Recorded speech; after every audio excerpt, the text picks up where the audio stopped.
जी हाँ दोस्तों, एक बहुत बड़ी खबर निकल के आ रही है भोजपुरी के ट्रेंडिंग स्टार खेसारी लाल यादव के। जैसे कि आप जानते हैं कि इस वक्त पूरे हिंदुस्तान में जो मोदी सरकार ने एक स्कीम निकाली है नौकरी बहाली करने के लिए, जिसका नाम है अग्निपथ, जिसमें सरकार ने 21 वर्ष के बच्चों को नौकरी पे रखने के लिए, 4 साल के नौकरी पे रखने के लिए स्कीम निकाली है। जब से ये स्कीम निकली है तब से पूरे हिंदुस्तान में धरना प्रदर्शन जारी हो गया है। जी हाँ दोस्तों, इसी को लेकर के खेसारी लाल यादव लाइव आया और आ करके दिनेश लाल निरहुआ को बहुत सारी उल्टी सीधी बातें कह दी। जी हाँ दोस्तों, दिनेश लाल निरहुआ को खेसारी लाल यादव ने क्यों उल्टी सीधी बातें कही, मैं आपको पूरी खबरें विस्तार से बताऊंगा। बस आप इस वीडियो को बिना स्किप किए लास्ट तक जरूर देखिएगा। और हाँ दोस्तों, अगर अभी तक आपने हमारे इस चैनल को सब्सक्राइब नहीं किया है तो तुरंत सब्सक्राइब भी कर लीजिए। जी हाँ दोस्तों, मैं आपको बता दूं कि इस वक्त यूपी में दिनेश लाल निरहुआ उपचुनाव लड़ रहे हैं अखिलेश यादव की पत्नी डिंपल यादव के विरोध में।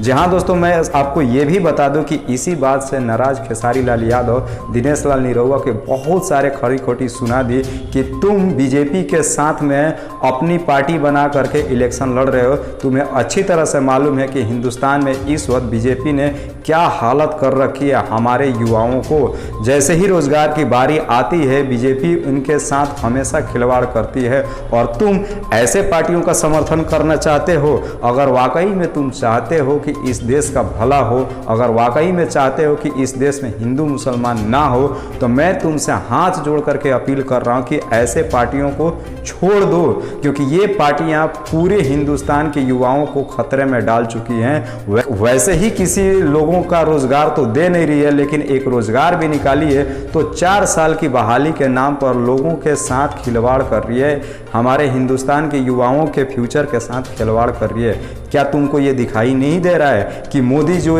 ये स्कीम निकाले हैं इससे हमारे देश के भविष्य खराब हो सकता है, हमारे देश के बच्चों का भविष्य खराब हो सकता है, और तुम ऐसे पार्टियों का समर्थन करते हो।